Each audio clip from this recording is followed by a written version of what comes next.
Hi guys, what's going on? In today's video, I'll be showing you how to withdraw your funds and revenue from Mogbomoya. Without further ado, let's get into it. Okay, so first of all, what you want to do is you want to go to the particular event you want to withdraw from because it's not a general account, it's per event. So this is where I want to withdraw my funds from. I'm just going to click on this.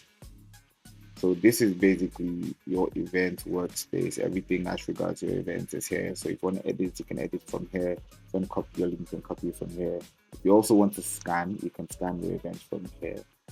This is the tickets that I created. So I sold 2 tickets right now, and that is what I want to withdraw.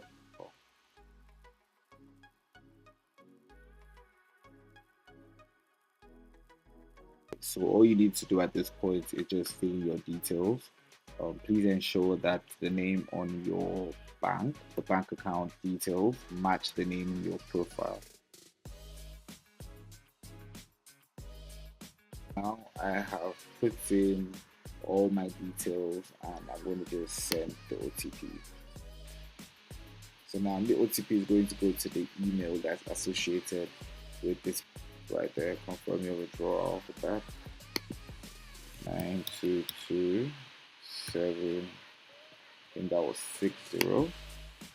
Yeah, 760. So I'm just going to send this withdrawal request. Yeah, and just like that, you have sent your withdrawal request. If at any point in time you get this error, just wait like 2 seconds and then click it again, submit your withdrawal again. Once you've been paid out, you'll be notified that you've been paid out. Yes, alright guys, so that's how you withdraw your funds from the Mogbomoya. Cheers.